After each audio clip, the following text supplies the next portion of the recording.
Isang sampal ang nagpaguho sa mundo ko. Isang buhay ang itinaya ko sa serbisyo. Ngunit isang buntong hininga lang ng mayaman ay sapat na para ako ay itapon sa kalsada. Buntis, walang trabaho, at pinagtaksilan ng ospital na itinuring kong tahanan. Akala ni Bryce Fontaine, natapos na ang laban sa pagbagsak ko sa putikan. Ngunit hindi niya alam, ang bawat patak ng ulan ngayong gabi ay binibilang ng tadhana. Paano babangon ang isang ina mula sa abo ng kawalang pag-asa? Sisimulan na natin ang kwento ng aking muling pagsilang. Isang hamak na nurse ka lang, Nadia. Huwag mong kalilimutan na ang perang pambili mo ng gatas para sa hayop na nasa sinapupunan mo ay galing sa bulsa ng pamilya ko. Kaya kapag sinabi kong unahin mo ako, iwanan mo ang batang yan at asikasuhin mo ang gasgas sa braso ko. Ang boses ni Bryce Fontaine ay malamig, matalas, at tila punyal na bumaon sa aking pagkatao. Nakatayo siya sa gitna ng emergency room. Ang kanyang mamahaling suit ay bahagyang may bahid ng alikabok, habang ang kanyang mga mata ay nagnininga sa galit. Sa harap niya, ako ay nakaluhod sa malamig na tile. Ang aking mga kamay ay nanginginig habang pinipiga ang isang basang bimpo.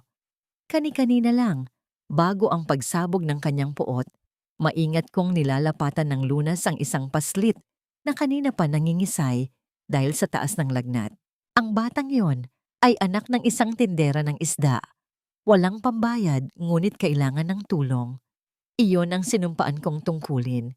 Iyon ang dahilan kung bakit kahit 8 buwan na ang aking tiyan, kahit namamanas na ang aking mga binti sa 12 oras na shift, ay nananatili akong nakatayo. Sa aking kanang kamay, mahigpit kong hawak ang isang maliit na tinapay na baon ko sana para sa aking tanghalian. Ang tanging pagkain na kaya kong bilhin matapos ipadala ang halos lahat ng sahod ko sa probinsya para sa gamot ng aking ina. Balak ko sana itong kainin habang nagpapahinga ng sandali. Ngunit dahil sa pagmamadaling saklolohan, ang batang pasyente, nalimutan ko na ang sarili kong gutom. Naramdaman ko ang malakas na pagtama ng palad ni Bryce sa aking pisngi.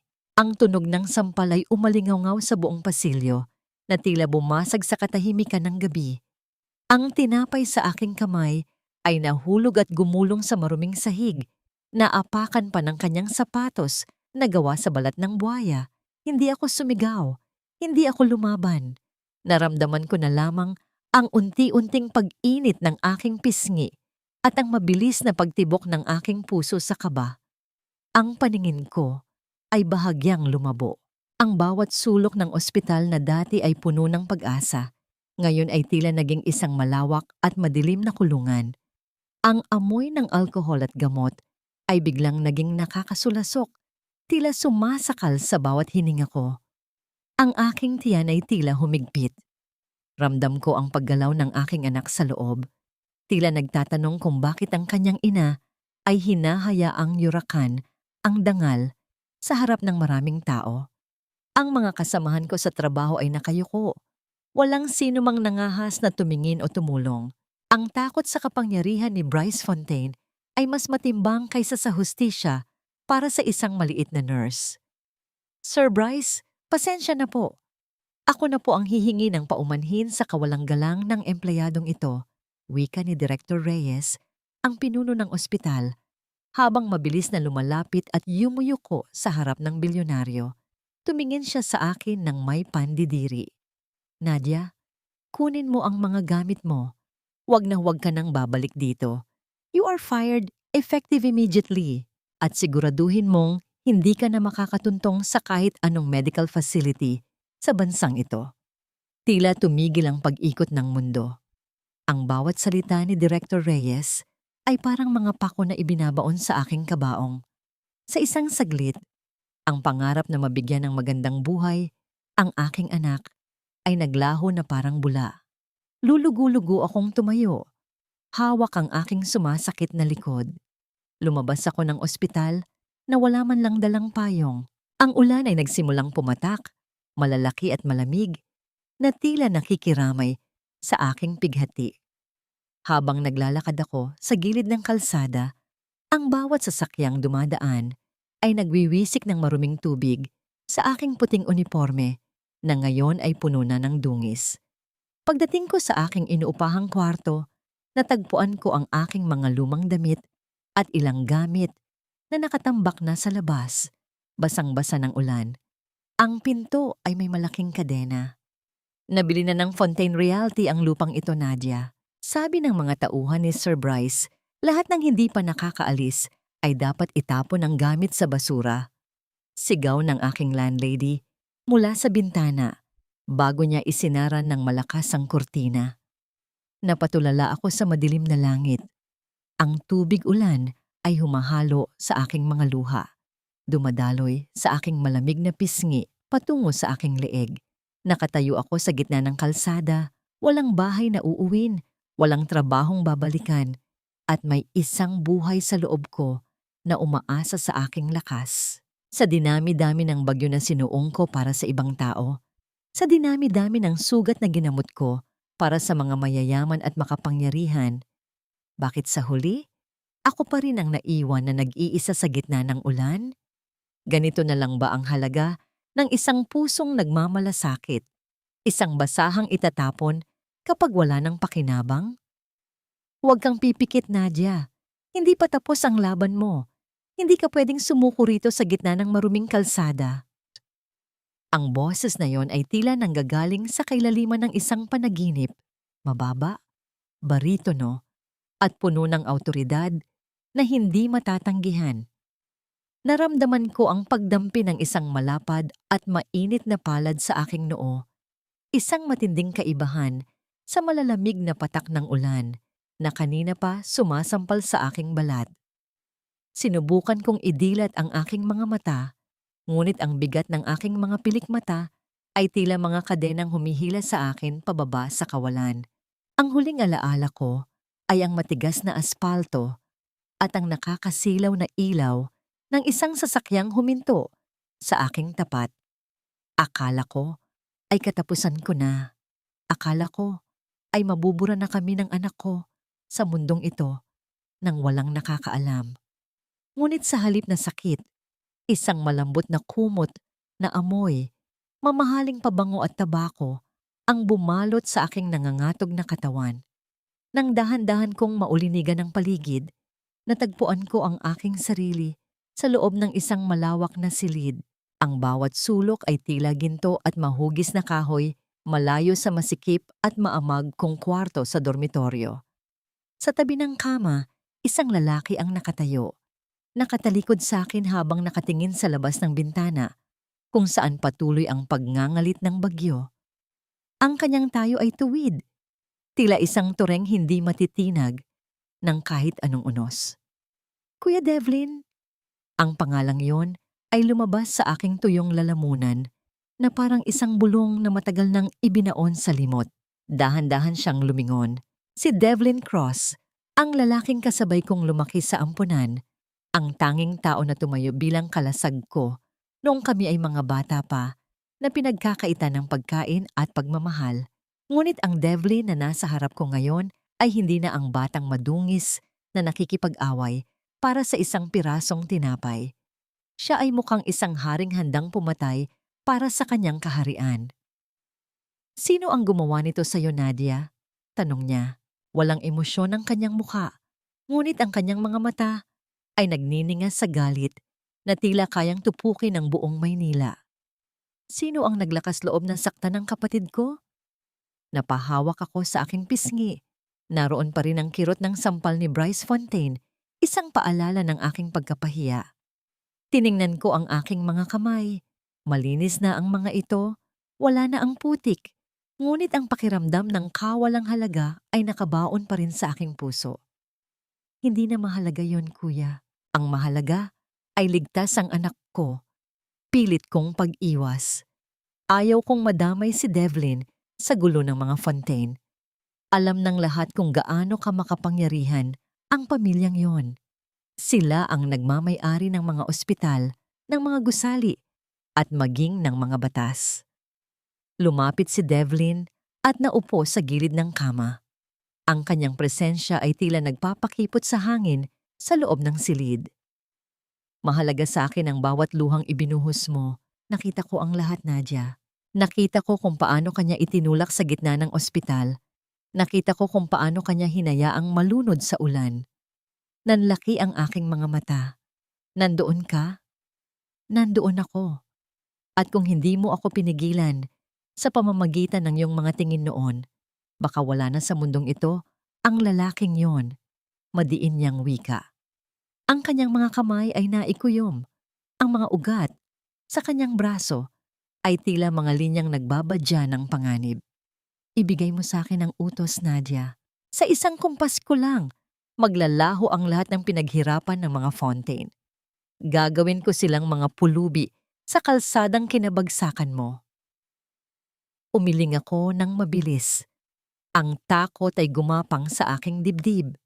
Huwag, kuya. Hindi ba ulok ang sagot? Kapag ginawa mo yon, magiging katulad ka rin nila. Ayaw kong lumaki ang anak ko sa mundong puno ng dugo at paghihiganti. Tinitigan ako ni Devlin ng matagal. Isang titig na tila binabasa ang bawat hibla ng aking kaluluwa. Isang mapait na ngiti ang gumuhit sa kanyang mga labi. Kahit kailan, napakabuti mo pa rin. Kahit tinapakan na ang dangal mo, ang kapakanan pa rin ng iba ang iniisip mo. Kinuha niya ang isang tasa ng mainit na tsaa mula sa lamesa at iniabot sa akin. Ang usok nito ay humahaplos sa aking mukha. Nagbibigay ng panandaliang ginhawa. Sige, hindi ko sila papatayin, ngunit hindi ko rin sila hahayaang makatulog ng mahimbing. Kung ayaw mo ng dugo, bibigyan kita ng pagkakataong makatayo sa sarili mong mga paa. Pero sa oras na ito, hindi ka na magiging nurse na pwedeng sipa-sipain lang. Anong ibig mong sabihin? Tanong ko habang dahan-dahang humihigop ng tsa. Ang init nito ay tila gumigising sa aking natutulog na lakas. Pahihiramin kita ng puhunan. Bibigyan kita ng mga taong tutulong sa'yo. Pero ikaw ang gagawa ng plano. Ikaw ang magpapatakbo ng sarili mong imperyo. Ipakita mo sa kanila na ang babaeng itinapon nila sa basura ay ang siyang bibili sa buong buhay nila balang araw. Seryoso niyang pahayag. Tumingin ako sa bintana. Ang ulan ay unti-unti nang tumitila, ngunit ang dilim ay nananatili pa rin. Naisip ko si Bryce Fontaine, ang kanyang mapang-aping ngiti, ang kanyang mga salitang tila lason. Naisip ko ang aking anak, na wala pang malay sa lupit ng mundong kanyang kinalalagyan. Isang bagong pakiramdam ang sumibol sa aking puso. Hindi ito galit, kundi isang matibay na determinasyon, isang pangako sa aking sarili na hinding-hindi na ako muling luluhod sa harap ng kahit na sino para lamang sa karampot na awa. Gagawin ko, kuya, wika ko. Ang aking boses ay hindi na nanginginig. Babangon ako.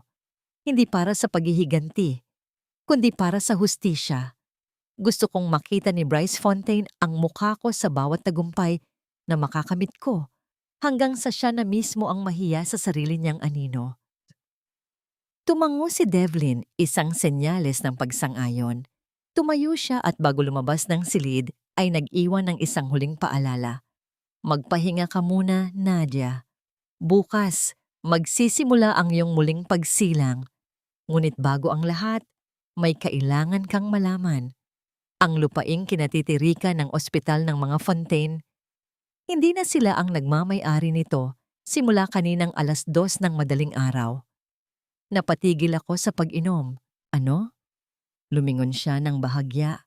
Ang kalahati ng kanyang mukha ay natatakpan ng anino. Binili ko ang utang nila sa bangko. Sa madaling salita, nangungupahan na lang sila sa akin ngayon. At ikaw, Nadia, ikaw ang gagawin kong bagong may-ari ng lupang yon kapag handa ka na.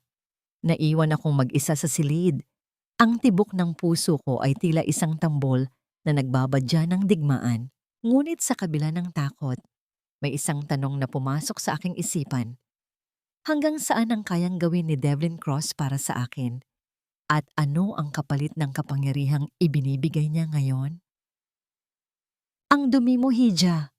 Huwag mo sanang hayaang madikit ang mantsa ng kahirapan mo sa mamahaling carpet ko. Baka hindi na maalis ang amoy ng kanal kahit bombahan pa ng pinakamahal na pabango. Ang boses ni Doña Leticia Fontaine ay parang kaskas ng matalas na kuko sa isang makinis na salamin, nakakangilo, mapagmataas, at puno ng lason. Nakaupo siya sa isang inukit na silya na gawa sa ivory, tila isang reynang nakaluklok sa kanyang trono sa gitna ng malawak na garden ng mansyon ng mga Fontaine. Sa kanyang paligid, ang kanyang mga piling kaibigan sa alta sosyedad ay marahang nagbubulungan habang humihigop ng tsaa mula sa mga tasa na gawa sa pinakapino at manipis na porselana. Nakatayo ako sa harap niya, suot ang aking luma at kupas ng uniforme ng nurse. Ito ang huling damit na natira sa akin na hindi nabasa ng ulan kagabi. Sa aking kanang kamay, mahigpit kong hawak ang aking Certificate of Employment at isang maliit na kwaderno kung saan nakalista ang bawat oras ng overtime na hindi pa nila binabayaran. Kailangan ko ang pera. Kahit kahiya-hiya, kailangan ko ng pambili ng bitamina para sa aking anak at pambayad sa huling check-up ko bago ako tuluyang mawalan ng lisensya. Nandito po ako para kunin ang huling sahod ko, Doña Leticia. Pinagtrabahuhan ko po yon ng tapat. Pilit kong pinatatatag ang aking boses kahit na nararamdaman ko ang pangangatog ng aking mga tuhod. Tumingin sa akin ang matanda mula ulo hanggang paa. Ang kanyang mga mata ay nanunuya sa aking lumulobong tiyan. Sahod? Matapos mong saktan ang anak ko? Matapos mong ipahiya ang pamilya Fontaine sa harap ng maraming tao? Dapat ka pa ngang magpasalamat dahil hindi ka namin ipinakulong, Nadia. Ang lakas din ng loob mong pumunta rito at humingi ng pera. Hindi ko po sinaktan si Sir Bryce. Siya po ang sumampal sa akin sa gitna ng emergency room. Sagot ko. Ramdam ko ang init na muling umaakyat sa aking pisngi. Hindi dahil sa hiya, kundi dahil sa matinding kawalan ng hustisya. Isang matunog na tawa ang kumawala sa mga labi ni Doña Leticia. Ang kanyang mga kaibigan ay sumabay din sa paghalakhak na tila isang koro ng mga demonyong nagdiriwang. Sino ang maniniwala sa iyo? Isang hamak na nurse na walang pangalan laban sa isang Fontaine. Ang kapal ng mukha mo. Tingnan mo nga ang sarili mo. Buntis ng walang asawa, madungis, at amoy kahirapan. Siguradong gagamitin mo lang ang perang iyon para mangakit na naman ng ibang lalaki. Dahan-dahan kong inilabas ang aking Certificate of Good Conduct mula sa ospital, ang katibayan ng 5 taon kong pagpupuyat at paglilingkod ng walang reklamo. Inilapag ko ito sa lamesa malapit sa kanyang tasa ng tsa. Ito po ang patunay na naging mabuti akong empleyado. Iyan lang po ang tanging hiling ko, ang mabayaran ako sa tamang halaga para makakapagsimula ako ng bago. Tinitigan ni Doña Leticia ang papel ng ilang sandali. Ang kanyang mga daliring puno ng mamahaling singsing ay dahan-dahang dumampot sa dokumento. Sa isang iglap, narinig ko ang nakakangilong tunog ng papel na pinupunit. Dahan-dahan, piraso sa piraso, hanggang sa ang aking 5 taon ng sakripisyo ay maging maliliit na hibla na lamang ng puting papel. Hindi pa siya nasiyahan. Kinuha niya ang kanyang tsa at dahan-dahang ibinuhos ang mainit na likido sa ibabaw ng mga punit na papel na nasa lamesa. Ang bango ng tsa ay tila naging amoy ng kamatayan para sa aking pangarap.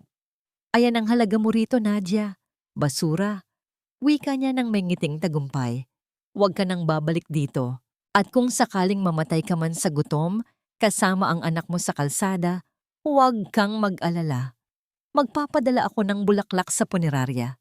Naramdaman ko ang pagguho ng aking huling pag-asa. Ang bawat piraso ng punit na papel na nalulunod sa tsa ay tila mga bahagi ng aking puso na dinudurog. Ang lamig ng hangin sa garden ay hindi maikumpara sa lamig na nararamdaman ko ngayon sa aking dibdib. Ang bawat bulong ng mga babaeng nasa paligid ay tila mga latigo na humahampas sa aking pagkatao. Napahawak ako sa aking tiyan. Naramdaman ko ang marahang pagsipa ng aking anak. Tila sinasabi sa akin na kailangan kong maging matatag. Ngunit paano? Paano ako lalaban sa mga taong ang tingin sa amin ay hindi tao, kundi mantsa lang sa kanilang malinis na mundo? Tumalikod ako nang hindi nagsasalita. Habang naglalakad ako palayo sa Marangyang Garden, naririnig ko pa rin ang kanilang mga tawanan na tila mga eko ng impyerno sa aking pandinig. Ang bawat hakbang ko ay mabigat.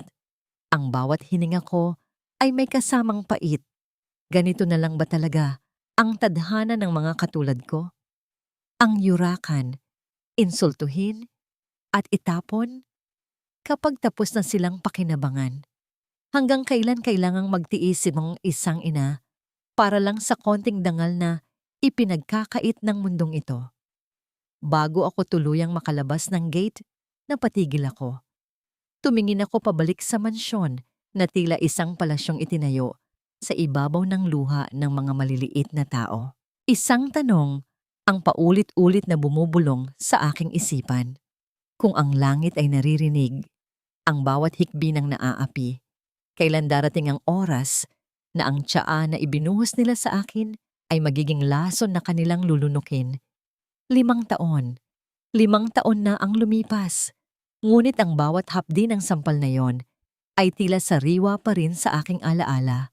Tuwing sasapit ang anibersaryo ng gabing iyon, nakatayo ako sa harap ng isang malawak na salamin sa loob ng aking opisina. Hindi na ako ang Nadia na basang-basa ng ulan, suot ang kupas na uniforme at bit-bit ang huling piraso ng tinapay. Ang babaeng nakikita ko ngayon sa salamin ay suot ang isang dekalidad na silk blazer. Ang buhok ay maayos na nakastyle at ang mga mata ay hindi na puno ng takot, kundi ng isang matibay na determinasyon. Ang aking mga kamay, bagaman maayos na ang hitsura, ay mayroon pa ring mga maliliit na bakas ng nakaraan. Mga peklat na nagsisilbing paalala ng aking pinagmulan. Sa aking lamesa, isang litrato ng isang 5 taong gulang na bata ang nakangiti sa akin. Si Hope. Siya ang aking liwanag sa gitna ng pinakamadilim na bahagi ng aking buhay. Siya ang dahilan kung bakit sa bawat puyat, sa bawat pag-aaral ng mga business modules habang karga ko siya sa gabi, at sa bawat pagsubok na itinapon sa akin ni Devlin para patatagin ako, ay hindi ako sumuko. Mommy, look! I drew a star for you because you are my superstar. Ang boses ni Hope ay parang himig ng mga anghel na bumabasag sa katahimikan ng aking pag-iisip. Tumakbo siya patungo sa akin. Bit-bit ang isang pirasong papel na puno ng makukulay na guhit. Niyakap ko siya ng mahigpit. Ang bango ng kanyang buhok ay tila gamot na nagpapahilom sa lahat ng sugat ng aking kahapon. Salamat anak. Gagawin ni Mommy ang lahat para manatiling nagniningning ang bituin mo, ha? Sa nakalipas na 5 taon, sa tulong ni Devlin Cross, itinayo ko ang Luna's Home Care. Hindi lang ito isang negosyo, ito ay isang misyon. Kinuha ko ang mga nurse at caregiver na itinapon at minaltrato ng mga malalaking ospital at binigyan ko sila ng dangal at tamang sahod. Ngayon, kami na ang pinakapinagkakatiwalaang provider ng private medical care para sa mga pinakamayayamang pamilya sa bansa. Sila ang lumalapit sa amin. Sila ang nagmamakaawa para sa aming serbisyo. Nabalik ang aking diwa nang pumasok si Devlin sa silid. Walang katok, gaya ng dati. Ang kanyang presensya ay tila isang malamig na hanging nagdadala ng balita mula sa labas. Nadia, ang Fontaine Medical Group ay unti-unti nang nalulunod sa utang. Bungad niya sabay lapag ng isang file sa aking lamesa. Ang kanilang mga suppliers ay isa-isang pumuputol ng kontrata. Ang reputasyon ni Bryce ay nagnanaknak na sa dami ng mga demanda ng malpractice sa kanilang ospital. Ang mga pasyente nila, nagsisipag-alisan na. Kinuha ko ang file at binasa ang bawat pahina. Isang mapait na kasiyahan ang gumapang sa aking dibdib. Ang ospital na dating itinuring kong tahanan, ang ospital na nagtapon sa akin na parang basura, ay ngayon ay naghihingalo na. Anong balak mo? Tanong ni Devlin. Ang kanyang mga mata ay matamang nakatingin sa akin. Tila sinusukat kung handa na ba akong maglabas ng mga kuko. Kailangan nila ng investor. Kailangan nila ng isang kumpanyang may malinis na pangalan para isalba ang kanilang imahe. Sagot ko habang hinahaplos ang gilid ng aking mamahaling tasa. Gusto kong Lunas Home Care ang maging huling sandigan nila. Gusto kong pumasok sa loob ng kanilang kaharian, hindi bilang isang nurse, kundi bilang ang siyang magpapasya kung dapat pa ba silang mabuhay o tuluyan ng mabaon sa limot. Kailangan mong mag-ingat, Nadia. Si Doña Leticia ay parang ahas na kahit sugatan ay may lason pa rin. Paalala ni Devlin. Ngumiti ako. Isang ngiti na walang init. Hayaan mo siyang tumuklaw, kuya. Sa oras na ito, ako na ang may hawak ng panlaban sa lason nila. Hindi ko sila lalabanan ng dahas. Lalabanan ko sila ng tagumpay na kailanman ay hindi nila inakalang makakamit ng isang babaeng tinawag nilang basura. Bago matapos ang araw, nakatanggap ako ng isang tawag mula sa aking secretary. Ang boses nito ay may halong pagkagulat. Ma'am, may isang Mr. Bryce Fontaine po sa kabilang linya. Nagmamadali po siyang makipag-set ng appointment sa inyo. Sabi niya, buhay at kamatayan daw po ang nakasalalay sa pag-uusap ninyo. Tumingin ako sa labas ng bintana. Ang langit ay unti-unti nang nagdidilim. Nagbabadyang muli ng isang malakas na ulan. Ngunit sa pagkakataong ito, hindi na ako ang nilalamig sa labas. Ako na ang may hawak ng susi sa pintong kailangan nilang pasukan. Muling naglakbay ang aking isipan sa gabing iyon sa kalsada. Ang bawat patak ng ulan, ang bawat hapdi ng gutom, at ang bawat insulto ng mga Fontaine ay tila naging mga brick na ginamit ko para itayo ang aking kasalukuyan. Sa wakas, pagkatapos ng 5 taon ng pananahimik, handa na ba silang harapin ang multo ng kanilang nakaraan? O mas matatakot sila sa katotohanang ang multong iyon ay mas makapangyarihan na kaysa sa kanila? Pakiusap. CEON. Kayo na lang ang tanging pag-asa namin para hindi tuluyang magsara ang Fontaine Medical Group. Handa akong ibigay ang kahit anong kapalit, basta't iligtas niyo lang ang legasya ng pamilya ko. Ang boses na yon, ang boses na dati ay tila kulog na naghahari sa pasilyo ng ospital, ngayon ay nanginginig at puno ng pagsusumamo. Nakaupo ako sa aking mataas na silya, ang likod ko ay nakaharap sa kanya habang nakatingin ako sa malawak na tanawin ng Makati skyline mula sa aking opisina. Ang bawat salita niya ay tila isang malamig na hanging humahaplos sa aking batok, nagpapabangon sa mga balahibo ng aking nakaraan. 5 taon. 5 taon ko itong pinaghandaan, ngunit bakit tila ang aking puso ay muling tumitibok ng mabilis, gaya ng gabing iyon sa ilalim ng ulan. Ramdam ko ang bahagyang panginginig ng aking mga daliri sa ilalim ng lamesa, kaya dahan-dahan ko itong ikinuyom. Ang alaala ng sampal niya ay tila isang multong humahalik pa rin sa aking pisngi. Dahan-dahan kong inikot ang aking silya. Pinanatili kong walang emosyon ang aking mukha. Ang aking tingin ay matalas at direkta sa kanyang mga mata. Si Bryce Fontaine, mukha siyang mas matanda, may mga linya na ng pagod sa kanyang noo, at ang dati niyang makinis na suit ay tila may bahid na ng kawalang pag-asa. Ngunit sa kabila ng lahat, naroon pa rin ang bakas ng kanyang kayabangan na pilit niyang itinatago sa likod ng kanyang mga pakiusap. Nanlaki ang kanyang mga mata nang magtama ang aming paningin. Napansin ko ang saglit na pagtigil ng kanyang hininga. Tila may hinahanap siyang alaala sa aking mukha. Tila may pilit na binubungkal ang kanyang isipan sa kung sino nga ba ang babaeng nasa harap niya. Ngunit sa tulong ng mga mamahaling makeup, dekalidad na pananamit, at ang aura ng kapangyarihan na bumabalot sa akin ngayon, alam kong mahihirapan siyang kilalanin ang hamak na nurse na itinulak niya noon sa putikan. May problema ba, Mr. Fontaine? Tila nakakita ka ng multo. Wika ko sa isang kalmado, ngunit malamig na tono. Ang bawat salita ko ay tila mga yelong tumatama sa mainit na semento. I'm sorry, ma'am. Your face, it's just that you remind me of someone from a long time ago. Nautal niyang sagot habang dahan-dahang nauupo sa harap ng aking lamesa. But I'm sure I'm mistaken.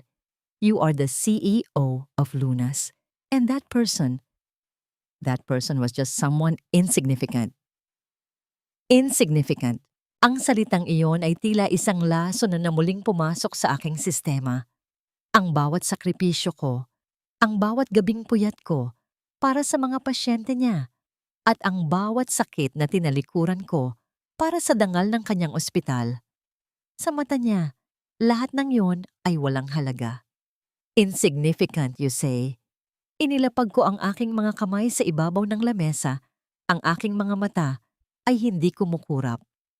Sa negosyo, Mr. Fontaine, walang taong insignificant.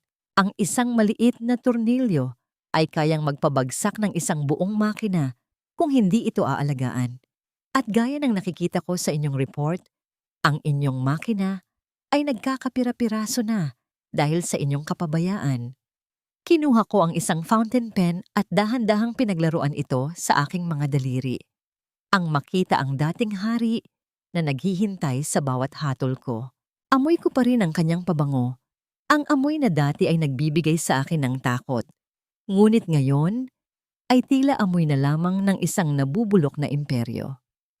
Ang inyong ospital ay puno ng reklamo ng malpractice. Ang mga nurse ninyo ay overworked at underpaid.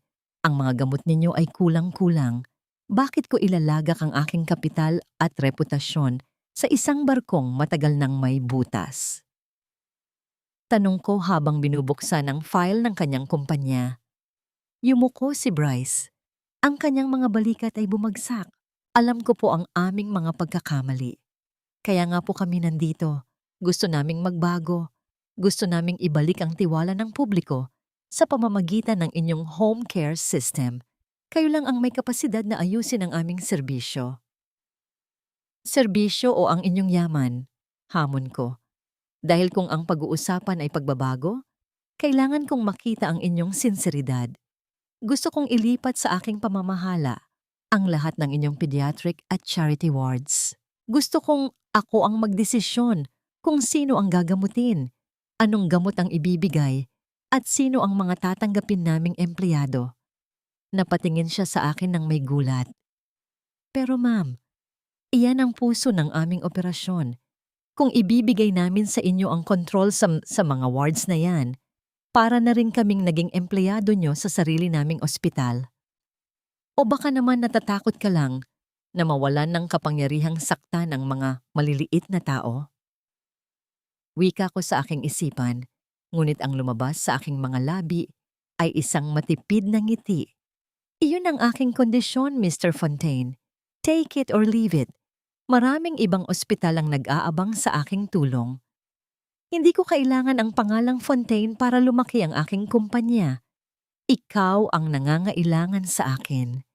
Tumayo ako bilang senyales na tapos na ang usapan. Habang dahan-dahan siyang tumatayo at naghahanda sa pag-alis, napansin ko ang kanyang muling paglingon sa aking lamesa.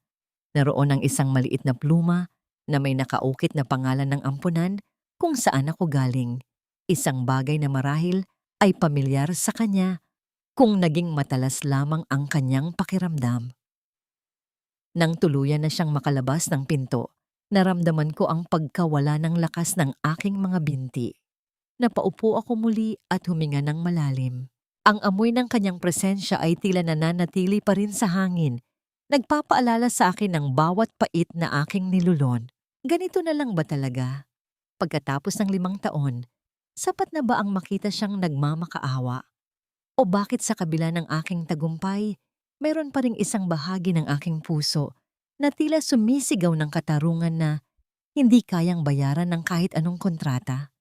Sa dinami-dami ng tao na lumapit sa akin para sa tulong, bakit sa kanya pa rin ako nakakaramdam ng ganitong tindi ng emosyon?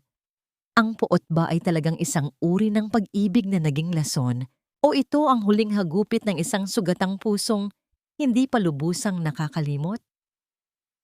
Ang katahimikan sa loob ng aking opisina, matapos lumisan ni Bryce, ay tila isang mabigat na kumot na bumabalot sa aking pagkatao. Tumingin ako sa aking mga kamay. Ang mga kamay na dati ay amoy murang sabon at antiseptic. Ang mga kamay na may mga kalyo mula sa walang katapusang paglalaba ng aking uniforme para makatipid sa kuryente. Ngayon, ang mga kamay na ito ay amoy mamahaling lavender at jasmine. Ngunit sa bawat galaw ko, tila nararamdaman ko pa rin ang gaspang ng nakaraan. Hindi nagtagal, bumukas ang pinto at pumasok si Devlin. Ang kanyang muka ay tila isang estatwa ng yelo, walang mababakas na awa. Lumapit siya sa bar sa gilid ng silid at sinalinan ang isang baso ng alak. Ang tunog ng likidong bumubuhos sa baso ay ang tanging bumasag sa katahimikan ng paligid. Hinila ko na ang mitya Nadia, wika niya sa isang malamig na tono. Ang lahat ng major suppliers ng medical equipment sa bansa ay tumanggap na ng memo. Simula ngayong araw, ang Fontaine Medical Group ay nasa ilalim ng red flag. Wala silang matatanggap na kahit isang dextrose o syringe hanggat hindi sila nagbabayad ng kanilang mga overdue na utang. Naupo ako ng tuwid. Ramdam ko ang bigat ng balitang yon. Paano ang mga pasyente, kuya?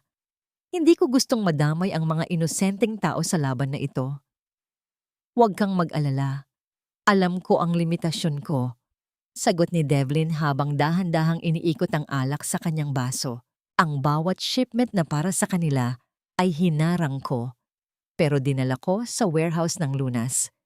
Kung gusto ni Bryce na makakuha ng supply, kailangan niyang lumapit sa iyo.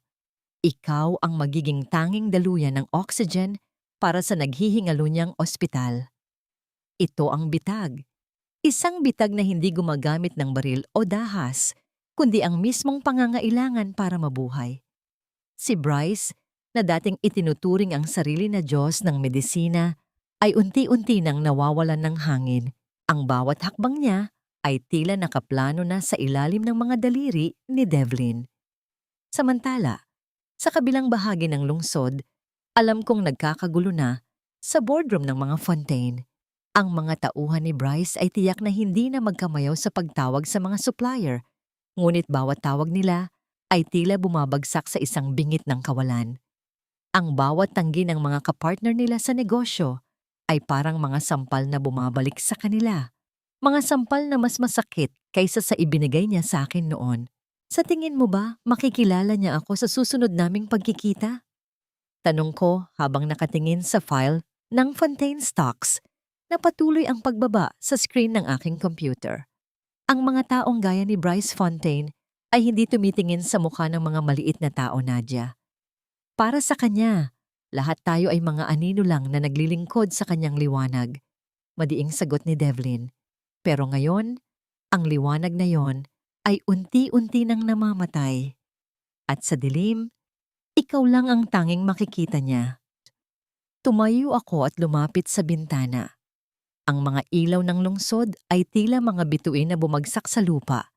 Ngunit para sa akin, bawat isa sa kanila ay isang paalala ng aking pagbangon. Naalala ko noong minsan akong nagtrabaho ng 3 shift, ng sunod-sunod, para lamang may maipadala sa aking ina habang si Bryce ay nagdiriwang sa isang marangyang yate. Ang kawalan ng hustisya ay tila isang apoy na nagpapatakbo sa aking sistema. Isang mensahe ang pumasok sa aking telepono mula sa aking secretary. Ang boses nito sa voicemail ay tila nagmamadali. Ma'am, tumawag po ulit ang assistant ni Mr. Fontaine. Sabi po nila, handa na raw silang pirmahan ang kahit anong kondisyon na ibibigay nyo. Ang kailangan lang daw po nila ay ang agarang shipment ng mga gamot para sa kanilang ICU. Huminga ako ng malalim. Ang bawat hibla ng aking katawan ay tila nagdiriwang, ngunit meron pa ring isang bahagi ng aking puso na nananatiling malamig. Ito na ang simula ng kanyang pagluhod. Sabihin mo sa kanya, hindi ako tatanggap ng pirma sa papel lang. Wika ko sa aking isipan habang nakatitig sa dilim sa labas. Gusto kong makita ang kanyang muka habang binibitiwan niya ang huling piraso ng kanyang kayabangan. Nararamdaman ko ang paggalaw ng aking anak sa loob ng aking gunita. Ang anak na hindi na kailanman mararanasan ang gutom at hirap na dinanas ko. Ang bawat sakripisyo ko ay para sa kanya at ang bawat hakbang ng paghihiganti na ito ay para sa aming dangal. Ang bitag ay nakasara na. Ang tanong na lang ay kung gaano katagal makakatiis ang isang Bryce Fontaine bago niya aminin na ang basura na itinapon niya noon ay ang siyang tanging nagpapanatili sa kanyang buhay ngayon. Sa bawat tibok ng orasan, ang kanyang imperyo ay unti-unting nadudurog. At sa bawat pagguho nito, nararamdaman ko ang isang uri ng kapayapaan na matagal ko nang hinahanap. Ngunit sapat na ba ito? O ang tunay na katarungan ay makakamit lamang kapag wala na siyang kahit isang sentimong maiiwan sa kanyang bulsa? Nabalik ang aking diwa nang marinig ko ang marahang pagbukas muli ng pinto. Ang aking sekretary ay nakatayo doon. Ang kanyang muka ay puno ng pag-aalala. "Ma'am, nasa lobby po si Mr. Fontaine. Ayaw niyang umalis hanggat hindi kayo nakakausap. Mukhang desperado na po siya." Ngumiti ako. Isang ngiti na tila isang talim ng kutsilyo sa dilim. "Papasukin mo siya. Pero sa pagkakataong ito, huwag mo siyang bigyan ng tubig o kahit anong upuan. Hayaan mo siyang tumayo hanggang sa manginig ang kanyang mga binti." Pakiusap, CEON. Hindi ko alam na ang kumpanya niyo pala ang may hawak ng lahat ng supply na kailangan namin. Kung alam ko lang na kayo ang magliligtas sa amin, hinding-hindi ko hahayaang mangyari ang anumang aberya. Ang boses na yon ay nanggagaling kay Director Reyes. Ang lalaking 5 taon na, ang nakalilipas, ay ni hindi makatingin sa akin nang diretso habang itinatapon niya ang aking mga gamit sa labas ng ospital. Ngayon, nakatayo siya sa gitna ng aking opisina. Ang kanyang mamahaling kurbata ay bahagyang nakatabingi at ang pawis sa kanyang noo ay tila mga butil ng takot na unti-unting pumapatak. Sa tabi niya ay si Bryce Fontaine na tila nawalan na ng lakas na magsalita. Hinahayaan ang kanyang tauhan na gumawa ng lahat ng maruming trabaho ng pagmamakaawa. Nakatitig lang ako sa kanila habang marahan kong hinahaplos ang gilid ng aking lamesa. Ang bawat salita ni Reyes ay tila isang lason na pilit niyang ginagawang gamot. Naalala ko ang kanyang mukha nung gabing iyon, ang kanyang malamig na mga mata at ang kanyang daliri na nakaturo sa pinto habang sinasabi niyang, "You are fired." Director Reyes, tila nakalimutan niyo na ang inyong sariling mga panuntunan. Wika ko sa isang banayad, ngunit mapanganib na tono. Sabi niyo noon, ang ospital niyo ay para lamang sa mga taong may halaga. Ang mga walang pakinabang ay dapat itapon na parang basura. Ngayon, bakit kayo narito at humihingi ng tulong sa isang kumpanyang hindi niyo naman kilala? "Ma'am, iba po ang sitwasyon noon. Negosyo lang po ang lahat." Sagot ni Reyes, ang kanyang mga kamay ay nanginginig habang hawak ang isang makapal na folder ng mga order. "Kailangan namin ng mga gamot para sa ICU. Maraming pasyente ang nakasalalay ang buhay rito. Bilang isang leader sa medical industry, alam kong hindi niyo hahayaang may mamatay dahil lang sa kakulangan ng supply." Isang mapait na ngiti ang gumuhit sa aking mga labi. Ang lakas ng loob niyang gamitin ang salitang buhay at pagmamalasakit ngayon, samantalang noong ako ang nangangailangan ng kaunting konsiderasyon para sa aking kalusugan at sa aking anak, tinalikuran niya ako ng walang pag-aalinlangan.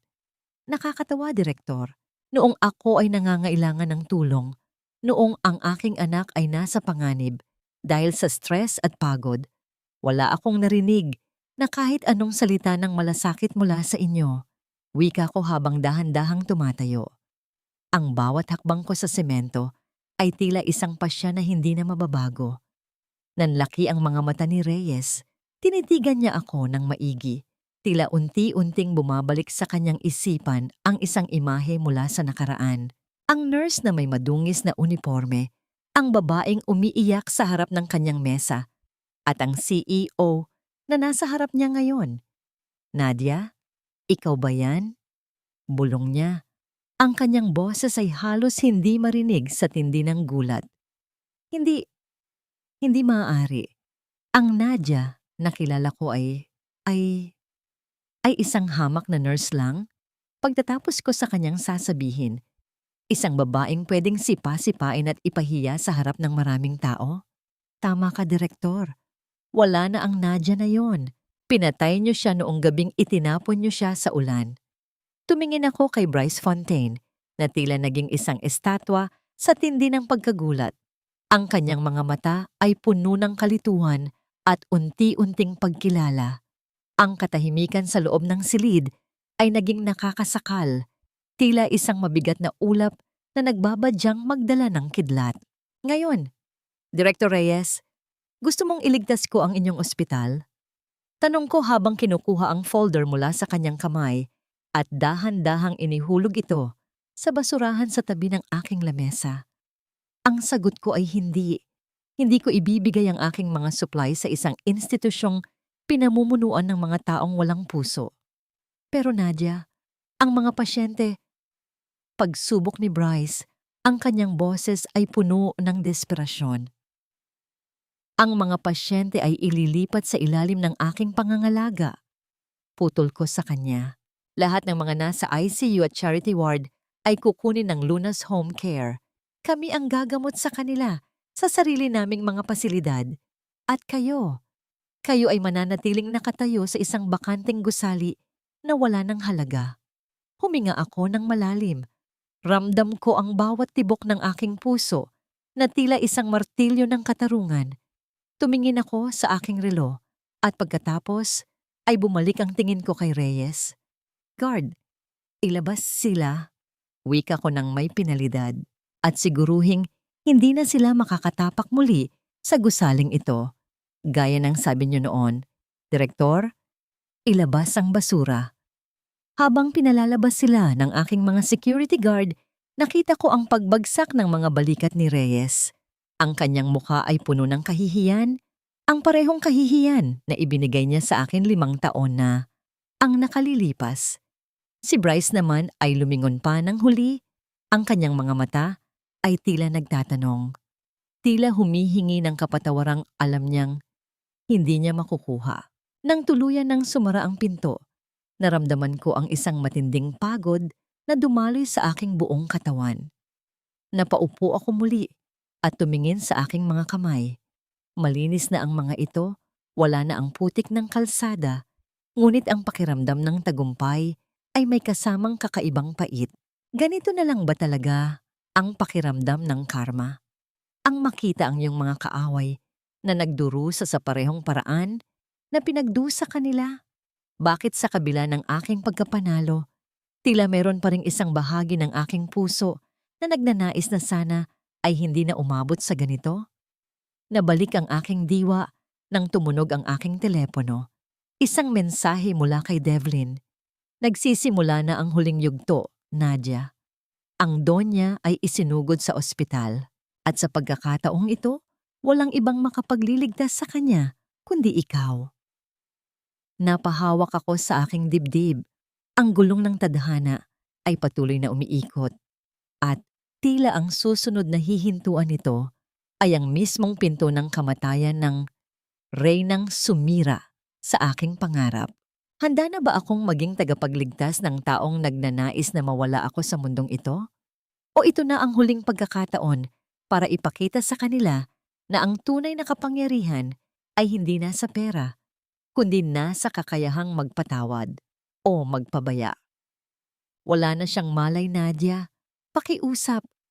Ikaw na lang ang tanging pag-asa namin. Huwag mo siyang hayaang mamatay ng ganito. Ang boses ni Bryce ay basag, puno ng pait at takot na hindi ko kailanman inakalang maririnig mula sa isang lalaking dating itinuturing ang sarili na Panginoon ng lahat. Nakatayo siya sa harap ng pintuan ng Lunas Premium Clinic. Bit-bit ang kanyang ina na si Doña Leticia na ngayon ay maputla, hindi nakakaimik at tila isang tuyong dahon na anumang oras ay pwedeng tangay ng hangin. Ang gulong ng tadhana ay mabilis na umikot at ang reynang dating naninipa ay ngayon ay nakasandal sa mga kamay ng babaeng tinawag niyang basura. Mami, tignan mo po ang drawing ko. Isang bahay na may malaking bakod para walang pumasok na masamang tao. Ang masayang tinig ni Hope ay tila isang malambot na musika sa aking pandinig. Hinahaplos ko ang kanyang buhok habang tinitignan ang makulay niyang gawa, malayo sa ingay at gulo ng labas. Sa loob ng aking klinika, amoy ang sariwang lavender at maririnig ang mahinang agos ng tubig mula sa decorative fountain sa lobby. Isang paraiso ng katahimikan na itinayo ko mula sa aking mga luha. Ngunit ang katahimikang iyon ay nabasag nang bumukas ang malaking salaming pinto at pumasok si Bryce. Hindi siya ang bilyonaryong nakilala ko. Ang kanyang buhok ay gulo-gulo. Ang kanyang mamahaling polo ay may mantsa ng luha at pawis at ang kanyang mga mata ay nagnanaknak sa desperasyon. Sa kanyang mga bisig, karga-karga niya si Doña Leticia. Ang matanda ay tila lumiit, ang kanyang mukha ay tabingi dahil sa stroke, at ang kanyang mga kamay na dati ay puno ng diamante ay ngayon ay nanginginig at walang buhay. Napatayo ako.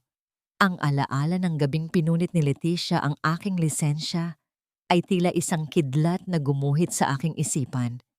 Ramdam ko ang mabilis na pagtibok ng aking puso, hindi dahil sa takot, kundi dahil sa isang matinding ironya. Ang babaeng nagsabing magpapadala siya ng bulaklak sa aking punerarya ay ngayon ay nag-aagaw buhay sa tapat ng aking mga paa. Nadia, parang awa mo na. Pagsusumamo ni Bryce habang dahan-dahang inilalapag ang kanyang ina sa isang stretcher na mabilis na inilapit ng aking mga staff. Lahat ng ospital ay tinatanggihan kami. Sinasabi nilang wala silang bakanteng kwarto o kaya ay sira ang kanilang mga kagamitan. Alam kong may kinalaman si Devlin dito, pero pakiusap, iligtas mo si Mama. Tinitigan ko si Doña Leticia. Ang kanyang mga mata ay bahagyang nakadilat, tila nakikilala ko sa gitna ng kanyang kalituhan. Walang boses na lumalabas sa kanyang mga labi, tanging mga ungol na puno ng hirap. Nasaan na ang mapagmataas na reyna? Nasaan na ang babaeng nagbuhos ng mainit na tsaa sa aking mga pangarap? Lumapit ako sa kanya. Dahan-dahan kong kinuha ang kanyang pulso. Ang kanyang balat ay malamig at tuyo, tila isang papel na madaling mapunit. Sa isang sandali, bumalik ang lahat ng sakit. Ang gutom, ang ulan, ang kahihiyan sa harap ng maraming tao. Ang bawat selula sa aking katawan ay tila sumisigaw na talikuran siya. Nahayaan siyang maranasan ang kawalan ng tulong na ipinalasap niya sa akin. CEON, ano pong gagawin natin? Wala po tayong protocol para sa mga pasyenteng walang appointment. Wika ng aking head nurse, ang kanyang tinig ay puno ng pag-aalinlangan. Tumingin ako kay Bryce. Nakaluhod siya sa sahig. Ang kanyang mga kamay ay nakasabog sa kanyang mukha habang humihikbi. Isang bilyonaryo, isang Fontaine, ngayon ay nagmamakaawa sa isang nurse na dati niyang itinuring naman siya sa kanyang mundo. Ang bawat hikbi niya ay tila isang taga sa aking nakaraan, ngunit sa halip na galit, isang malalim na pagod ang naramdaman ko. Ipasok siya sa emergency room isa. Utos ko sa isang malamig ngunit matatag na boses. Ihanda ang lahat ng kagamitan. Tatawag ako ng pinakamahusay na neurologist. Nadia, salamat. Bulong ni Bryce, pilit na hinahawakan ang dulo ng aking blazer. Dahan-dahan kong inalis ang kanyang kamay. Huwag kang magpasalamat sa akin, Bryce. Ginagawa ko ito dahil ako ay isang nurse at tungkulin kong magligtas ng buhay. Hindi ako katulad nyo. Ang lunas ay hindi itinayo para sa paghihiganti, kundi para sa katarungan. Pinanood ko silang itakbo ang matanda sa loob ng ICU.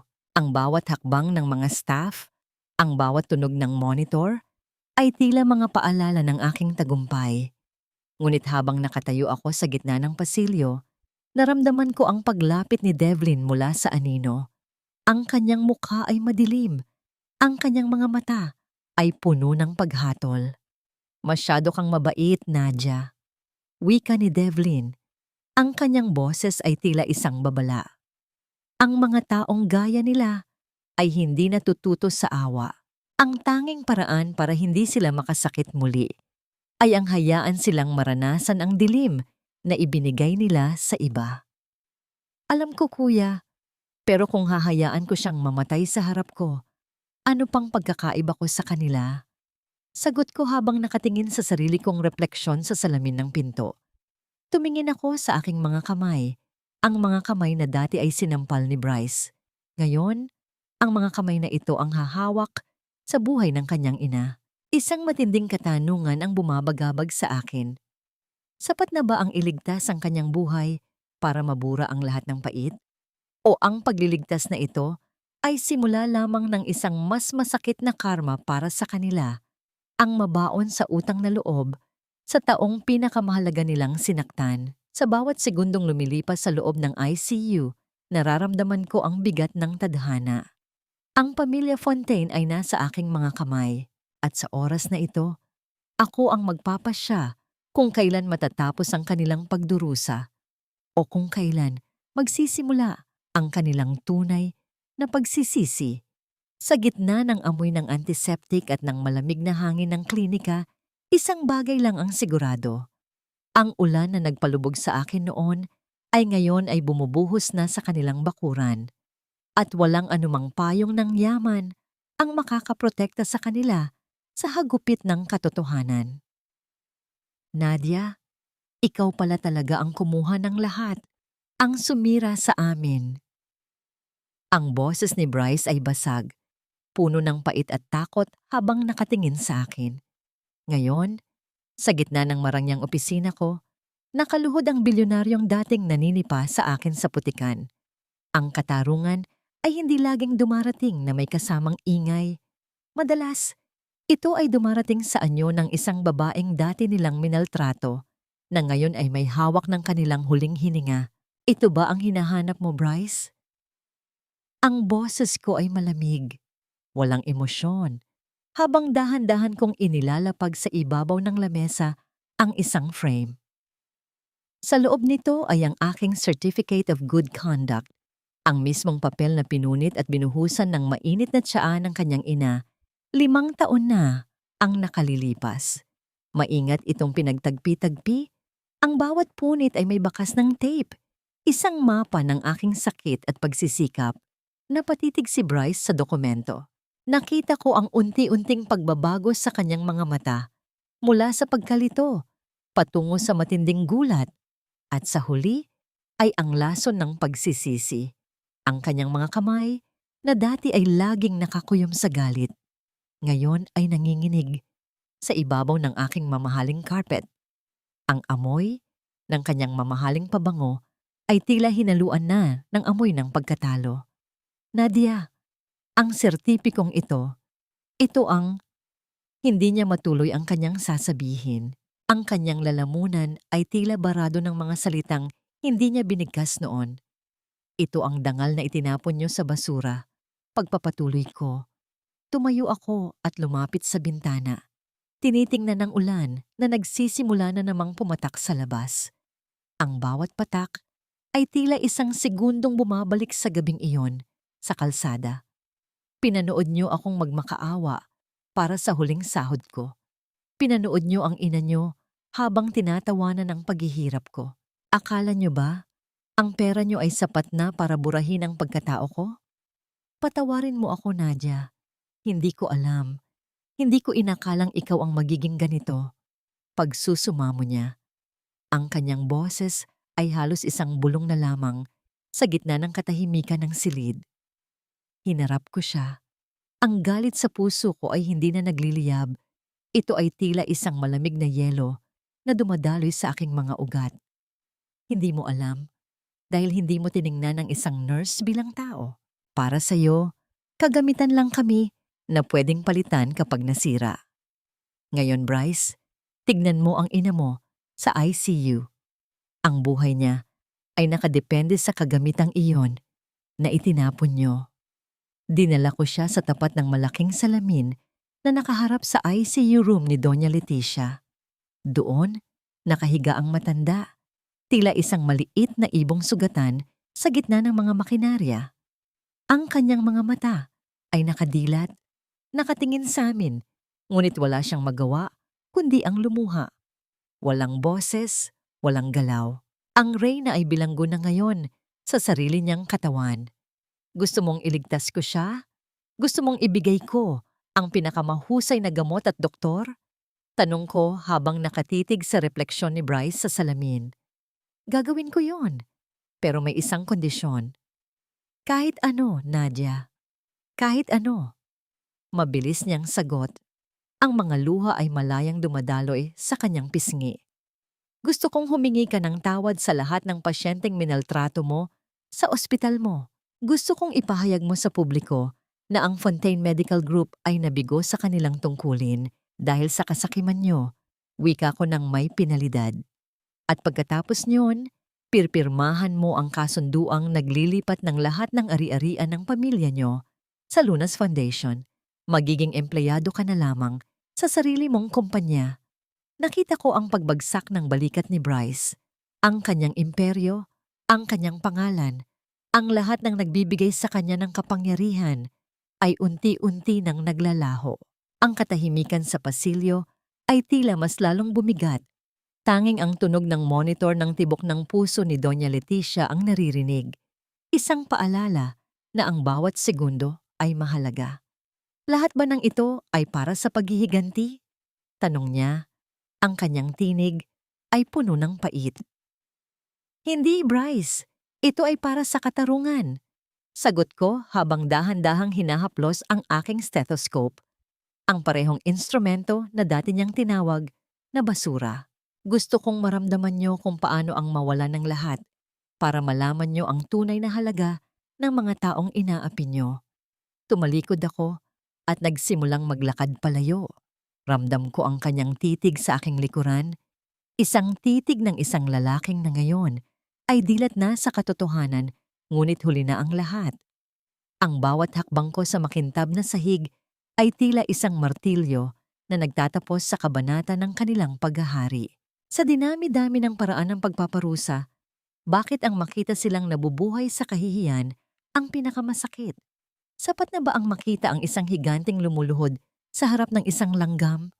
O ang tunay na kapayapaan ay makakamit lamang kapag wala na akong nararamdamang kahit anong kirot sa tuwing babanggitin ang pangalang Fontaine? Habang papalapit ako sa aking opisina, narinig ko ang mahinang paghikbi ni Bryce mula sa malayo. Isang tunog na dati ay pinapangarap ko. Ngunit ngayon ay nagbibigay lamang sa akin ng isang malalim na buntong hininga. Ang gabi ay madilim pa rin, ngunit sa gitna ng ulan, nararamdaman ko na ang unang sinag ng aking bagong umaga. Pumirma ka na, Bryce. Isang pirma lang at mawawala na sa iyo ang lahat ng ipinagmamalaki mo, ang pangalan mo, ang yaman mo, at ang toreng itinayo mo sa ibabaw ng aming mga luha. Ang boses ko ay hindi nanginginig, hindi gaya ng gabing iyon sa ilalim ng ulan. Ngayon, ang tanging tunog sa loob ng boardroom ay ang marahang paghinga ni Bryce habang ang dulo ng pluma ay nakadiin sa papel, tila isang talim na unti-unting humahati sa kanyang huling hininga bilang isang Fontaine. Tapos na ang paghahari ng mga mapangapi. Nakatayo ako sa gilid ng malawak na bintana ng boardroom. Ang aking refleksyon ay nakaharap sa lungsod, na dati ay pagmamay-ari ni Bryce. Sa aking kanang kamay, mahigpit kong hawak ang isang luma at kupas na litrato naming dalawa ni Devlin sa ampunan. Isang paalala kung gaano kalayo ang tinakbo ko mula sa putikan patungo sa rurok ng tagumpay. Sa kabilang dako ng silid, nakayuko si Bryce. Ang kanyang mga balikat ay tila pasan ng buong bigat ng langit na unti-unti nang bumabagsak sa kanya. Ang bawat hibla ng katahimikan sa loob ng silid ay tila sumasakal. Walang maririnig na kahit anong ingay, Tanging ang malakas na tibok ng aking puso at ang marahang paggasgas ng pluma sa makapal na dokumento.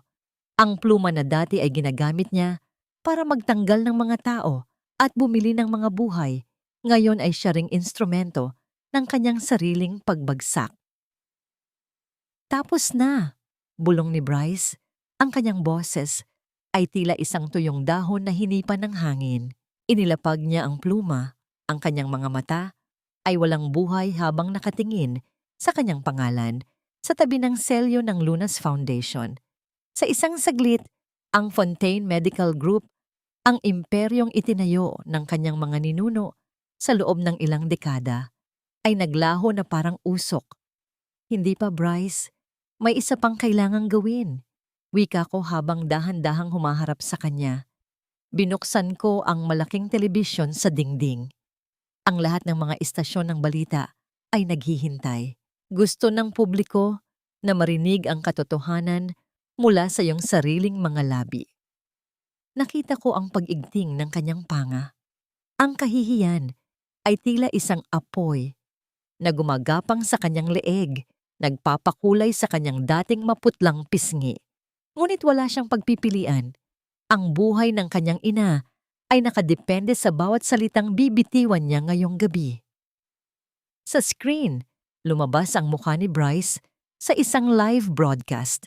Ang kanyang boses ay nanginginig. Bawat salita ay tila isang pait na kailangang lunukin. Ako ay humihingi ng tawad sa lahat ng aking nasaktan. Ang Fontaine Medical Group ay nagkaroon ng mga pagkakamali at ako ang may pananagutan sa lahat ng kawalang katarungang naganap. Habang nanonood kami, tumingin ako sa ICU monitor sa kabilang kwarto kung saan nakahiga si Doña Leticia. Nakita ko ang pagdaloy ng mga luha mula sa kanyang mga mata habang pinapanood niya ang kanyang kaisa-isang anak na ipinapahiya ang kanilang pangalan sa harap ng buong bansa. Ang reynang dati ay nanunuya sa aking pagkatao. Ngayon ay saksi sa pagkadurog ng kanyang sariling trono.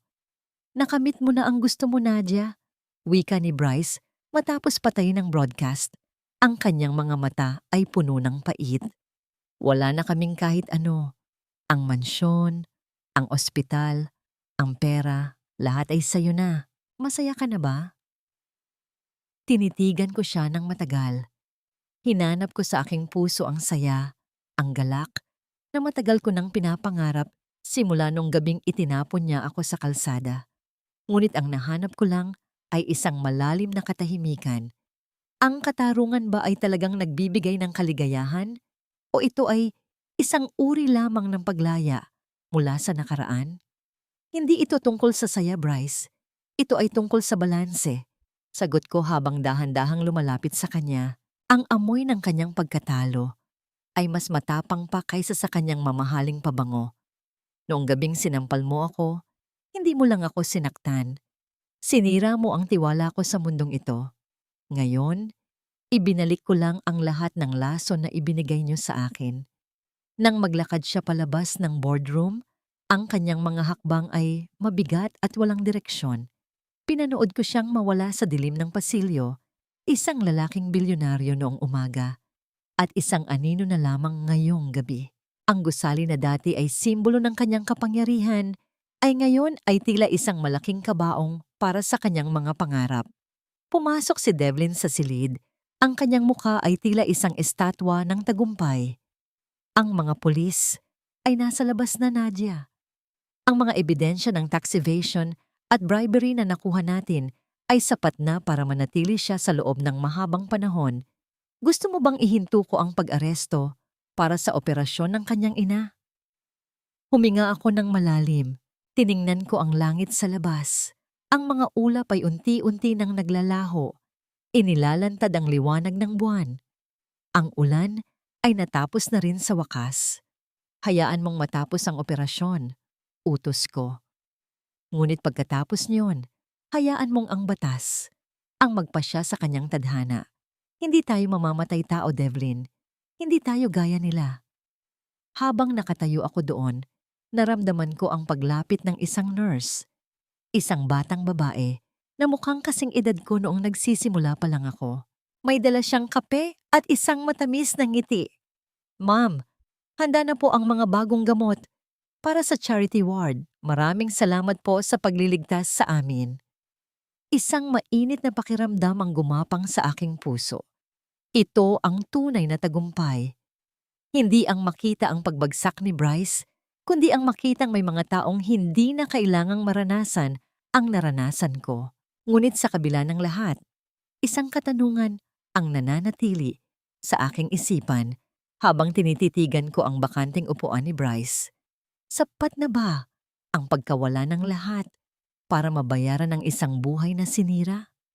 O ang tunay na karma ay hindi nagtatapos sa pagkakakulong, kundi sa habambuhay na pag-alala sa taong dati mong kinalimutan? Sa bawat segundong lumilipas, nararamdaman ko ang pagtatapos ng isang kabanata. Ang imperyo ng mga Fontaine ay gumuho na, at sa ibabaw ng mga guhong ito, magsisimula akong magtanim ng bagong pag-asa. 5 taon. Sapat na ba ang panahong ito para malimutan ang bawat latay ng kahapon? Ngayon, habang nakatayo ako sa harap ng libu-libong tao, hindi na ako ang nurse na pinagtaksilan at itinapon sa ulan. Ako na ang pag-asa ng mga taong dati ay walang boses. Ang tagumpay ay hindi lamang tungkol sa yaman, kundi sa kakayahang tumayo ng tuwid habang ang mga nanakit sa iyo ay unti-unti nang nilalamon ng kanilang sariling dilim.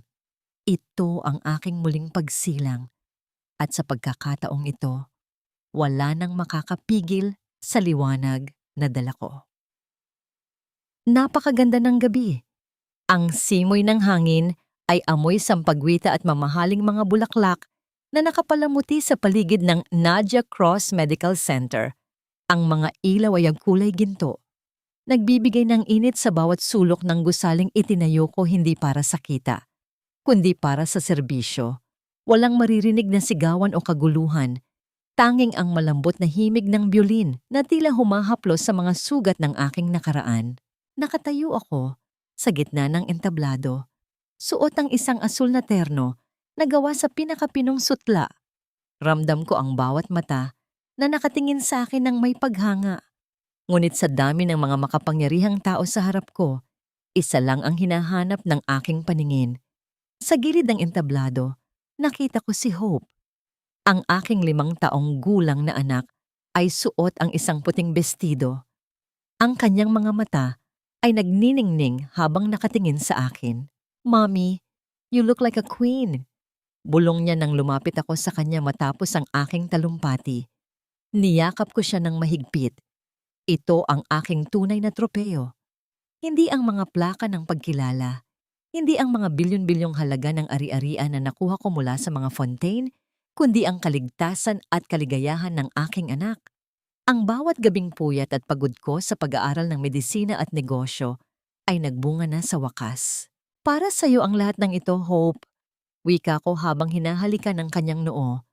"Gusto kong lumaki ka sa isang mundong marunong rumespeto sa bawat tao, anuman ang kanilang katayuan." Lumapit si Devlin sa amin. Ang kanyang muka ay seryoso pa rin, ngunit meron ng bahid ng ngiti sa kanyang mga labi. Inabot niya sa akin ang isang maliit na sobre na kulay abo. "May nagpadala nito para sa iyo, Nadia. Galing ito sa New Bilibid Prison." Naramdaman ko ang bahagyang pagtigil ng tibok ng aking puso. Alam ko kung kanino galing iyon. Dahan-dahan kong binuksan ang sobre sa loob ng aking opisina. Malayo sa ingay ng selebrasyon, ang sulat ay gawa sa murang papel. Ang bawat titik ay tila isinulat ng may nanginginig na kamay. "Nadia," panimula ng sulat ni Bryce. Araw-araw, habang nakatitig ako sa rehas ng seldang ito, naaalala ko ang mukha mo noong gabing iyon sa ulan.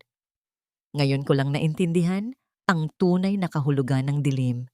Hindi dahil sa wala akong pera, kundi dahil sa wala akong kahit isang tao na nagmamahal sa akin. Patawarin mo ako. Hindi ko hinihiling na ibalik mo ang lahat ng kinuha mo, kundi ang malaman mo na sa wakas, nakikita na kita. Nakikita ko na ang halaga ng isang taong dati ay tinawag kong basura. Sana ay maging masaya ka, kasama ang anak mo. Naramdaman ko ang pagdaloy ng isang mainit na luha sa aking pisngi. Hindi ito luha ng pait, kundi luha ng paglaya. Ang bawat salita ni Bryce ay tila mga pako na isa-isang tinatanggal mula sa aking puso. Ang paghihiganti ay natapos na at ang natitira na lamang ay ang katotohanan. Ang taong sumira sa akin ay siya ring naging daan para mahanap ko ang aking tunay na lakas. Mommy, bakit ka po umiiyak? Tanong ni Hope habang hinahawakan ng aking kamay. Ngumiti ako at dahan-dahang pinunasan na ang aking mga mata. Wala ito, anak. Masaya lang si Mommy dahil sa wakas.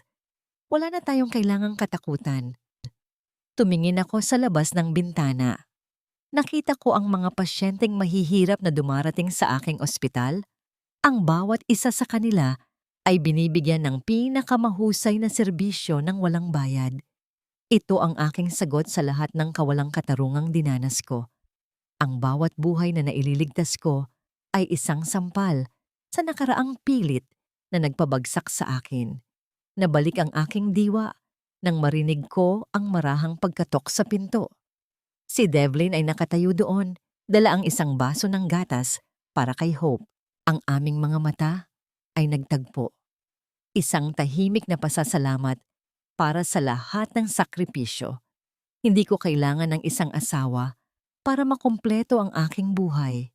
Sapat na ang pagmamahal ng aking anak, ang suporta ng aking kaibigan, at ang kapayapaang nararamdaman ko ngayon. Habang nagdidilim na ang langit, nararamdaman ko ang isang malakas na simoy ng hangin na tila nagwawalis sa lahat ng alikabok ng aking kahapon. Ang kwento ng pamilya Fontaine ay naging isang babala na lamang sa mga pahina ng kasaysayan, habang ang kwento ng aking muling pagsilang ay nagsisimula pa lamang. Ngunit sa gitna ng aking kaligayahan, isang katanungan ang pumasok sa aking isipan habang nakatitig ako sa malayo. Sapat na ba ang humingi ng tawad para mabura ang lahat ng sakit? O mayroon pang isang huling pagsubok na kailangang harapin bago ko tuluyang masabing ang aking puso ay buo na muli? Ang gabi ay tahimik, ngunit ang aking puso ay puno ng mga himig ng tagumpay. Isang tagumpay na hindi kailanman mabibili ng salapi, kundi nakamit sa pamamagitan ng matibay na pananalig at pagmamahal ng isang ina. Nanay, tingnan mo ako ngayon. Hindi na ako ang batang pulubi na pinulot mo sa kalsada. Hindi na rin ako ang nurse na tinapakan at minaltrato ng mga makapangyarihan. Ang boses ko ay banayad, humahalo sa simoy ng hangin sa loob ng tahimik na sementeryo. Nakaluhod ako sa harap ng puntod ng aking ina-inahan, ang babaeng nagturo sa akin na ang tunay na dangal ay hindi nasusukat sa kapal ng pitaka, kundi sa tibay ng sikmura at busilak ng puso. Ngayon, ang bawat luhang pumatak noon ay naging mga hiyas na nagpapatatag sa aking korona bilang isang ganap na babae at ina. Dahan-dahan kong inilapag ang isang kumpol ng sariwang puting rosas sa ibabaw ng marmol na lapida.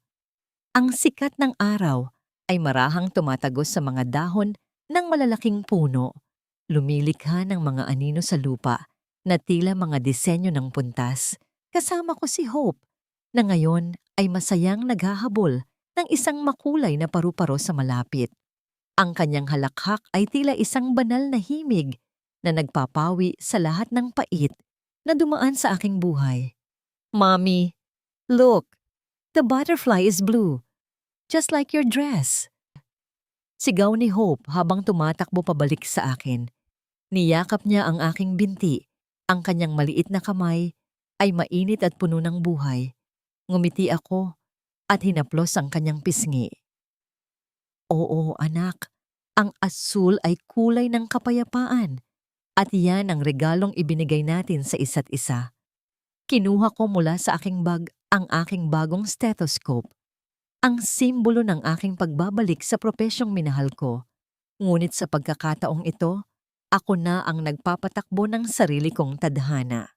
Inilapit ko ito sa aking dibdib, dinaramdam ang bawat tibok ng aking puso. Maayos na ang lahat. Ang bawat sugat ay naghilom na. Bagaman may mga peklat na mananatiling paalala ng aking pakikipaglaban. Nabalik ang aking diwa sa balitang natanggap ko kaninang umaga. Si Doña Leticia Fontaine ay nananatili sa aming charity ward. Ang reynang dati ay naninira ng buhay, ay ngayon ay isang pasyenteng hindi makaalis sa kanyang higaan. Ang mga nurse na sinasanay ko ang siyang nagpapalit ng kanyang lampin at nagpapakain sa kanya ng lugaw. Hindi ko siya pinabayaan, ngunit hindi ko rin siya binigyan ng espesyal na trato. Doon niya naramdaman ang tunay na hustisya, ang mabuhay bilang isang ordinaryong tao sa ilalim ng habag ng mga taong dati niyang minaltrato. Nadia, handa na ang nasasakyan.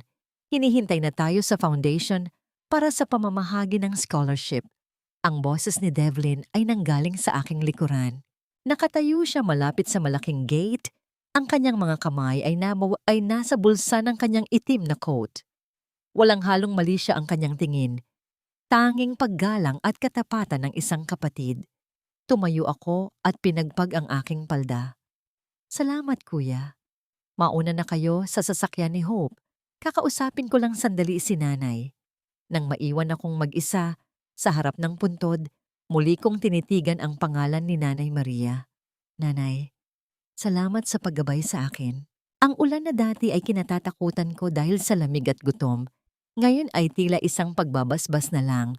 Dahil alam ko na pagkatapos ng bawat bagyo, laging may sisikat na araw. Isang huling tingin ang ibinigay ko sa malawak na sementeryo. Naisip ko si Bryce. Siguro sa loob ng rehas, natutunan na niyang bilangin ang kanyang mga pagkakamali, gaya ng pagbilang ko sa bawat sentimong pinaghirapan ko noon. Ang kanyang pagbagsak ay hindi ko ikinatuwa, ngunit ito ay isang kailangang yugto para mahanap niya ang kanyang sarili. Naglakad ako palayo sa puntod nang may matatag na hakbang. Hindi na ako lilingon pa sa madilim na pasilyo ng Fontaine Medical Group. Ang aking mundo ay puno na ng kulay, mula sa rosas na bitamina ni Hope hanggang sa asul na uniforme ng aking mga tauhan at ang gintong liwanag ng pag-asa na dala ko sa bawat pasyenteng lumalapit sa akin. Sa bawat paghinga ko, nararamdaman ko ang kalayaan. Ang kalayaang hindi nanggaling sa pagkakaroon ng isang lalaki sa tabi ko, kundi ang kalayaang nanggaling sa pagmamahal ko sa aking sarili at sa aking anak. Ang tagumpay ko ay tagumpay ng bawat babaeng sinabihang wala silang mararating. Ang tagumpay ko ay ang patunay na ang isang ina ay kayang bumuo ng sariling imperyo mula sa mga durog na pangarap. Habang sumasakay ako sa sasakyan at naririnig ang tawanan ni Hope at Devlin, isang malalim na buntong hininga ng pasasalamat ang kumawala sa aking dibdib. Ang bagyo ay natapos na. Ang langit ay malinis at asul at sa wakas, ang aking puso ay nasa tahanan na na. Nakatayo ako sa balkonahe ng aking opisina habang pinapanood ang unti-unting paglubog ng araw sa Manila Bay. Ang langit ay nagkukulay kahel at lila. Tila isang canvas na ipininta ng may pagmamahal matapos ang isang mahabang dagsa ng ulan. Sa ibaba, ang mga ilaw ng Nadia Cross Medical Center ay isa-isang bumubukas, tila mga bituin na bumagsak sa lupa para magbigay ng liwanag sa mga taong nasa gitna ng dilim. Amoy ko ang sariwang timpla ng kape sa aking lamesa. Hinaluan ng bango ng mga bulaklak na bigay ng mga pasyenteng nakalabas na sa aming charity ward ngayong araw. Ang bawat hininga ko ay malalim at magaan. Wala na ang bigat sa aking dibdib. Wala na ang hapdi ng sampal na tila 5 dekada na ang nakalipas, imbes na 5 taon lang. Mommy, look! The moon is shy today, wika ni Hope, habang nakasandal ang kanyang maliit na ulo sa aking hita. Hinaplos ko ang kanyang buhok. Damang-dama ko ang init ng kanyang balat at ang tibok ng kanyang puso. Siya ang aking buhay. Siya ang aking tagumpay. Ang pamilya, Fontaine. Ang pangalang dati ay nagbibigay sa akin ng panginginig. Ngayon ay isa na lang malabong alaala. Si Bryce ay nananatili sa loob ng rehas, binubuno ang 10 taong pagkabilanggo dahil sa mga ilegal na transaksyong ginawa niya para isalba ang kanyang dangal. Sinasabing naging tahimik siya sa loob. Madalas makitang nagbabasa ng mga aklat tungkol sa pilosopiya at medisina. Siguro, sa gitna ng 4 na sulok ng kanyang selda, doon niya lang natagpuan ang kanyang tunay na pagkatao. Isang taong kailangang dumaan sa apoy para lang matutong rumespeto sa kapwa. Si Doña Leticia naman ay nananatili sa ilalim ng aking pangangalaga. Ang reynang dati ay naninira ng pangarap ay ngayon ay isang pasyenteng hindi na makausap, nakaupo sa wheelchair habang nakatingin sa hardin ng aming ospital. Sa tuwing dumadaan ako, nakikita ko ang mga luha sa kanyang mga mata. Mga luhang hindi ko alam kung dahil sa pagsisisi o dahil sa hirap. Ngunit sa tuwing inaayos ng aking mga nurse ang kanyang kumot, alam kong nadarama niya ang pagkatalo na puno ng habag. Ang kanyang karma ay ang mabuhay sa ilalim ng kabutihan ng taong itinuring niyang basura. Nadia, oras na para sa hapunan. Ang boses ni Devlin ay nanggaling sa pinto. Nakangiti siya. Isang bihirang ekspresyon na para lamang sa amin. Hindi kami naging magkasintahan at alam kong hinding-hindi mangyayari iyon. Ang aming ugnayan ay mas malalim kaysa sa romansa. Kami ay 2 kaluluwang pinagtali ng parehong pait ng nakaraan, na ngayon ay magkasamang nagtatayo ng isang masayang hinaharap. Siya ang aking sandigan, ang aking kuya, at ang ama-amahan ni Hope na laging handang rumesbak sa kahit anong oras. Susunod na kami, kuya, sagot ko, habang dahan-dahang kinukuha ang aking stethoscope sa lamesa at isinasabit ito sa aking leeg. Napatingin ako sa aking refleksyon sa salamin ng bintana. Ang babaeng nasa harap ko ay hindi na ang sugatang nurse na lumuluhod sa ulan.